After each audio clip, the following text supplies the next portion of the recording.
মানে মানুষের ধারণাতে চলে যাচ্ছে। এটার ফসল কিন্তু আপনারা, আপনাদের সাহস না থাকতো, আপনাদের মনে যদি বল না থাকতো, আমি সেই বলে ভোট দিতে পারতাম না। আপনাদের নেতৃত্ব যারা দিচ্ছেন, যারা আপনাদের নেতা, আপনাদের নেতার মনের লোক না থাকতে আমি আসতে দিতে পারতাম না। কাজে আমি আমাদের এই সভা থেকে আমি কামরুল আশরাফ খান টোটন ভাইকে আমি ধন্যবাদ জানাচ্ছি। তিনিকে ধন্যবাদ জানাচ্ছি। তিনি যদিও আমাদের সংসদ সদস্য, বর্তমান না সংসদ সদস্যদের অনেক নীতিমালা আছেন, মানে নিয়ম কারণ আছে। বাংলাদেশ সরকারের নিয়ম অনুযায়ী, নির্বাচন কমিশনের নিয়ম অনুযায়ী কোন সংসদ সদস্য কোন প্রার্থীকে সমর্থন দিতে পারবেন না, কোন সমর্থন দিতে পারবেন না, তার সম্বন্ধে কিন্তু বলতেও পারবেন।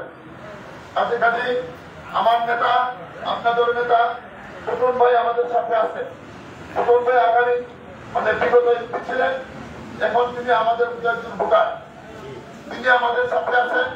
এই জন্য কি আমাদের শুভেচ্ছা বক্তব্যে প্রান্ত বলে দিয়েছে, আমরা সেই নেতার নির্দেশ মতে আমরা অন্তত বলতে 3টা ইউনিয়ন পরিচালিত করব। কিভাবে পরিচালিত করতে হবে সেই নেতার অপেক্ষা থেকে আমরা একটি রোড ম্যাপ করে দেবো আপনাদের নেতৃত্ব থেকে। এই নেতৃত্বকে নিয়ে আমরা ইউনিয়ন পরিষদের চেয়ারম্যান নেতৃত্ব নিয়ে, যেমন আমাদের আইনটা ইউনিয়ন পরিষদের চেয়ারম্যান সাহেব অত্যন্ত দক্ষতার সাথে তিনি ইউনিয়নবাসীদেরকে নিয়ে কাজ চালিয়ে যাচ্ছেন। আমাদের পাঁচপুরাতে 7টি যুক্ত উচ্চ বিদ্যালয়, এখন এই স্কুলের কলেজ, ওই কলেজের প্রিন্সিপাল আমাদের মাসুম বিল্লাহ সাহেব এবং আমাদের মনির, যেদিন মোল্লা মনির আমরা বলি, মনির মোল্লা তারা সহ অনেকেই আমাদের কাজকে অনেক ত্বরান্বিত করে যাচ্ছে। এখন আমাদের সময় আসছে, আমাদের মক্ষম সময় হলে যখন আপনি কোন ফসল ফলানোর জন্য বীজ বুনাবেন, সেই বীজ তোলা আগে তৈরি করতে হয়। সেই বীজ তোলা তৈরি করতে গেলে জমি উৎপন্ন করতে হয়। সেই জমিতে চাষবাস করে সেই জমিতে যেই ফসল বুনবেন, যে বীজটা বুনবেন তার তৈরি করে করতে হবে। আমি মনে করি আমার নেতৃবৃন্দের মানে নির্দেশে, আমার নেতৃবৃন্দের পরামর্শে এখন উপযুক্ত সময় আসছে আমাদের সদরের জনগণকে নিয়ে এই নরসিংদী উপজেলাকে সাজিয়ে একটি সুন্দর সার্বভৌম এবং অর্থনৈতিক জোন হিসাবে আমরা নরসিংদীবাসী গর্ব করতে পারি যে আমরা সেখানকার নবঘাটবাসী। আমাদের যখন উপযুক্ত সময় আছে, আমরা আসুন আমাদের ফসল বুনিয়ে আমাদের এই নরসিংদী সদর উপজেলাকে উর্বর করে তোলে। এবং 8 তারিখে আমরা যে প্রার্থী ঘোষণা করেছি, মনোনয়নপত্র যাচাই বাছাই হয়েছে, আমাদের মনোনীত সঠিকভাবে আমরা করেছি। ইনশাআল্লাহ আমাদের কোন ত্রুটি নাই। 23 তারিখে প্রতীক করতে হবে, যে প্রতীক হিসেবে জানি না, প্রতীকটাই এসো। আমি প্রার্থী, আপনাদের মনের প্রার্থী, আপনারা ভোটের অধিকারটাকে ফিরিয়ে দেওয়ার প্রার্থী। আমি আপনাদের কাছে আমার অনুরোধ থাকবে এইটুকু, আপনাদের যেখানে এই সদরের মধ্যে যে কোনো আত্মীয় স্বজন থাকুক, তাদের শুধু এইটুকু মেসেজ পৌঁছে দিবেন যে ভোট যে জায়গায় চেষ্টা করছিল যে ভোট ছাড়া একজন চেয়ারম্যানকে নির্বাচিত করে ফেলবে, সেই অধিকারটুকু ফিরে আনার জন্য আমাদের বাকি প্রার্থী রয়েছে, তাকে ভোট দিতে হবে। ভোট কেন্দ্রে গিয়ে আপনার আত্মীয়, আপনার পরিবার, আপনার পরিজন যারাই আছে যেখানে, তারা যেন অন্তত বিবেচনায় নেয় আমরা কার জন্য ভোট কেন্দ্রে আজকে আসতে পারছি। এই ভোটটি কতটুকু গুরুত্ব, এই গণমানুষের বাংলাদেশ, গণতান্ত্রিক বাংলাদেশ, সরকার যাচ্ছেন ভোট সুষ্ঠু হোক, নির্বাচন কমিশন যাচ্ছেন ভোট সুষ্ঠু হোক, মানুষের ভোট অধিকার যেন ফিরে পায়, এই সরকার বারবার যারা চেষ্টা করে যাচ্ছেন, নির্বাচন অফিসার, নির্বাচন কমিশন চেষ্টা করে যাচ্ছে। তার এই ধারাবাহিকতায় আমি মনে করি যারা নাকি চাচ্ছিলেন নির্বাচন ছাড়া প্রতিনিধিকে জয়ী করার, তাদের মুখে চোখকালি করবে, তারা হেরে যাবে গণতন্ত্রের কাছে, উপজেলার জনগণের কাছে এবং আমার উপজেলার ভোটার ভাইদের কাছে তারা হেরে যাবে। যারা যখন ভোট দিতে যাবে তাহলে অবশ্যই আমার প্রতীক দায়ী থাকুক, আব্দুল বাকির নামে যে থাকবে, যে মার্কা থাকবে, সেই মার্কাতে ভোট দিয়ে বিপুল ভোট দিয়ে বিজয়ী করে আমাদের এই সর্বহাট এলাকাবাসীকে তথা এই নরসিংদী সদর উপজেলাবাসীকে সম্মানিত করবে এই আশা ব্যক্ত রয়েছে। এবং আপনাদের এই সভাপতি বক্তব্য রাখবেন আপনাদের আজকের যে উন্নয়ন সভা, সম্মানিত সভা সম্মানিত চেয়ারম্যান, আপনারা মেম্বার বক্তব্য রাখছেন, আপনাদের উন্নয়ন বিষয়ে কথা বলছেন, আপনাদের জনগণ নিয়ে কথা বলছেন, আমি সেই কথাগুলি শুনছি। আমারও সেই ধারণা থেকে আমারও কিছু বলার ছিল, তাই সংক্ষিপ্ত কিছু বললাম। যদি আল্লাহ পাক আমাকে সুযোগ দেন, সময় দেন, তাহলে আমরা আপনাদের পরিষদ সাথে মিলে সকল জনগণকে নিয়ে হাতে হাত রেখে কাঁধে কাঁধ রেখে একসাথে উন্নয়নের কাজ করবো আশা ব্যক্ত রেখে আবারও আমি আপনাদের আমার ভালোবাসা রেখে সকলের শব্দ সম্মান রেখে আমি আমার বক্তব্য শেষ করছি। আসসালামু আলাইকুম।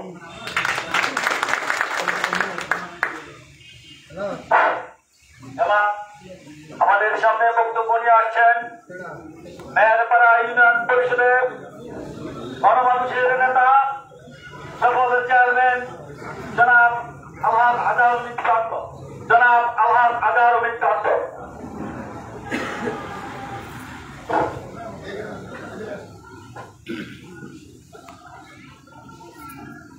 আউযু বিল্লাহি মিনাশ শাইতানির রাজিম। বিসমিল্লাহির রহমানির রহিম।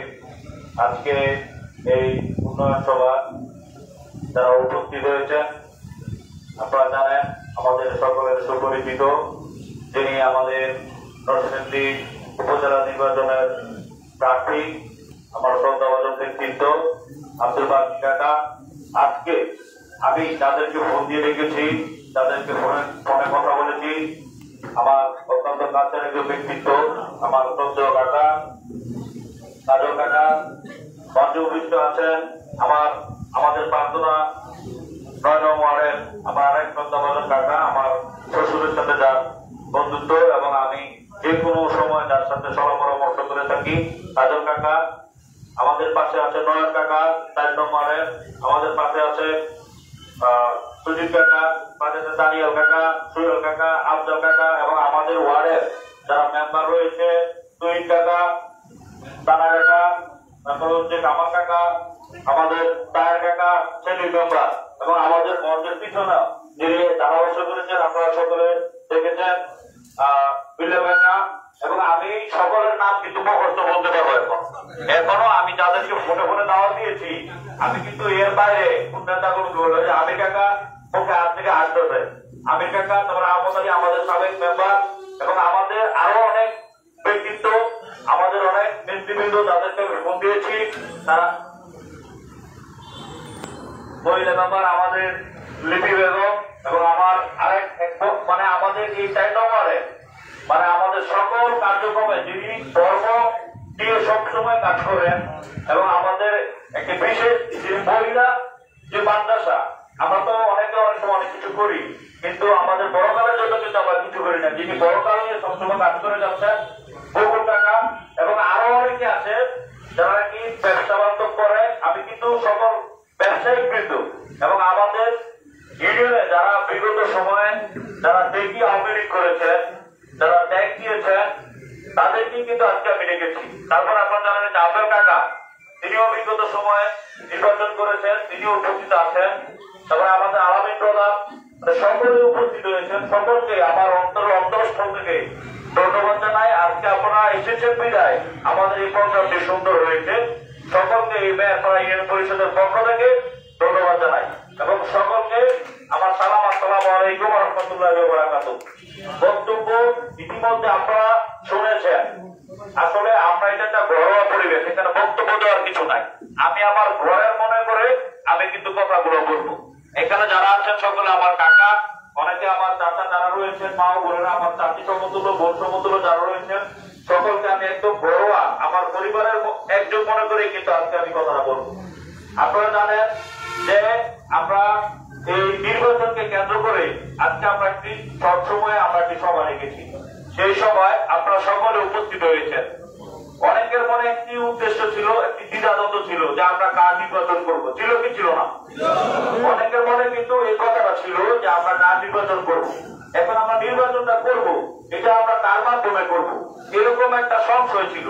এটাকে আমরা একটা ছাতার মধ্যে নিয়ে আসার জন্য কিন্তু আজকের এই সভা, আজকের এই প্রোগ্রাম, যাতে করে আমাদের মধ্যে এরকম না থাকে যে আমরা তো জানি না আমরা আসলে কার নির্বাচন করবো। অনেকে জানে আমি তো বাকি হয়ে নির্বাচন করবো, কিন্তু কার সাথে নির্বাচন করবো, কার সাথে কথা বলবো, এই বিষয়টাই কিন্তু আজকে আমাদের এই প্রোগ্রামের মূল উদ্দেশ্য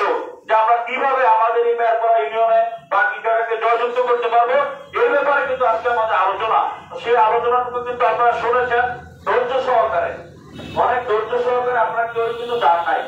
এবং আমাদের এখানে কিন্তু আমরা কোনো জনগণ, সাধারণ জনগণ কিন্তু আমরা রাখি না। আমরা কিন্তু রাখছি যারা নাকি আমাদের কর্মী, যারা আমার নির্বাচন করছে, আমার নির্বাচনে যারা এজেন্ট রয়েছে, আমরা কিন্তু তাদেরকে ডাইকে এই আলোচনাটুকু করতেছি। আমরা কিন্তু এখনো আমাদের ঘরে ঘরে কিন্তু আমরা এই মেসেজটুকু কিন্তু পৌঁছাই নাই। আমরা মুখে মুখে বলতেছি যে বাকি টাকা নির্বাচন করবো, কিন্তু আমাদের যে রোডম্যাপ, আমাদের যে কার্যক্রম, সেই কার্যক্রম কিন্তু এখনো আমরা কিন্তু গতিশীল করি নাই। আমরা সেই কার্যক্রম গতিশীল করার জন্যই আজকে আমরা এই প্রোগ্রাম। আপনারা জানেন আমাদের 1 থেকে 9 নম্বর পর্যন্ত আমরা কিন্তু বিগত সময়ে যখন আমরা জাতীয় সংসদ নির্বাচন করেছি, তখন কিন্তু আমরা সকলকে নিয়ে বসে আমরা একটা সিদ্ধান্ত করে আমরা কিন্তু নির্বাচনটা করেছি।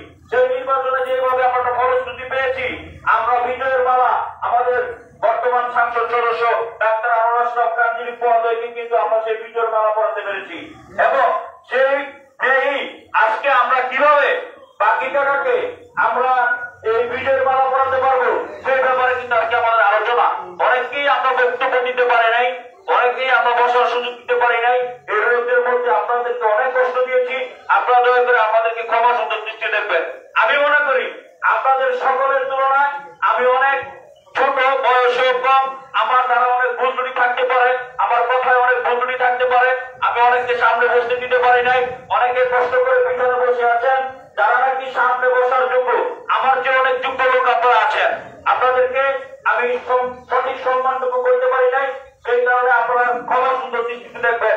এবং আমরা সামনে কিভাবে আমাদের প্রতি ওয়ার্ডে ওয়ার্ডে ওয়ার্ডে মহল্লায় মহল্লায় এবং পাড়ায় পাড়ায় কিভাবে আমাদের দুর্ঘটনা করে তুলতে পারবো এবং ভোট থেকে আমরা কিভাবে ভোটটা কালেকশন করতে পারবো, আপনাদের সকলের পরামর্শ নিয়ে আমি সামনে একটি কমিটি করব।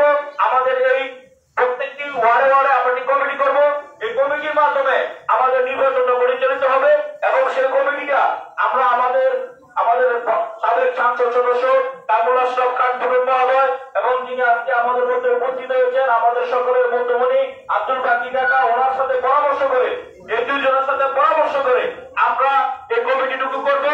আপনারা সকলে 600 ওয়ার্ডে যারা আজকে আপনারা এসেছেন, 600 ওয়ার্ডে আপনারা ওয়ার্ড মেম্বার রয়েছে, যারা আমার নির্বাচন করেছেন, আমার শুভাকাঙ্ক্ষী, আমার কাছের ভাই বাবা এবং আমার মুরব্বীরা যারা রয়েছে, তারা সকলে একত্রিত বসে আপনারা রোডম্যাপ করবেন, একটি লিস্ট করবেন। সেই লিস্টটি দ্রুত সময়ের মধ্যে আমার হাতে পৌঁছে দিবেন, যাতে করে আমরা সেই কমিটির মাধ্যমে আবার একটি মিটিং 600 ওয়ার্ডে আমরা করতে পারি এবং 600 ওয়ার্ডে গিয়ে আমরা এই নির্বাচনী আলোচনা আলাপ আলোচনা আমরা 600 ওয়ার্ডে করব। আপনারা সকলে উপস্থিত হয়েছেন, সেই কারণে আমার অন্তরকে আবারও ধন্যবাদ জানাই। এবং আমরা আগামী নির্বাচন কিভাবে করব সেই ব্যাপারে আমরা আলাপ আলোচনা করব আপনাদেরকে সাথে নিয়ে। বিগত সময় আমার নির্বাচনে যেভাবে আপনারা আমার গার্জিয়ান হয়ে আমাকে সহযোগিতা করেছেন, সেইভাবে ন্যায় আবারও আমাকে আপনারা প্রতিবারের ন্যায় আবারও আপনারা আপনাদের মতামত এবং আপনাদের সভা পরামর্শ দিয়ে আমাকে সহযোগিতা করবেন, যাতে আমরা যে দায়িত্ব নিয়েছি, আমাদেরকে যে দায়িত্ব দেওয়া হয়েছে, সেই দায়িত্বটুকু যেন আমরা সঠিকভাবে পালন করতে পারি, যাতে আমাদের গার্জিয়ান যারা রয়েছে যেভাবে আমাদেরকে বিশ্বাস করে আমাদেরকে দায়িত্ব দিয়েছেন, সেই বিশ্বাসের জায়গাটুকু যেন আমরা মানব ক্ষুণ্ণ রাখতে পারি, সেই বিষয়টুকু আপনারা সদর দৃষ্টি রাখবেন। আপনারা জানেন অনেকেই আছে যে গার্জিয়ান মেরে রাজনীতি করে, কিন্তু আজকে গার্জিয়ানের কথা শোনেন নাই। আপনারা সকলে জানেন তৃতীয় শ্রেণীর লোকেরা নাকি নির্বাচন করছে, এখনো পর্যন্ত তারা গার্জিয়ানের কথা মানে নাই। আমি তাদেরকে বলবো যে আজকে যারা আপনারা ক্ষমতা পেয়েছেন, তাদের মাধ্যমে ক্ষমতা পেয়েছেন, সেই ক্ষমতা মানুষের মধ্যে দেখেছেন, আপনাদের ক্ষমতার অপব্যবহার করেছেন,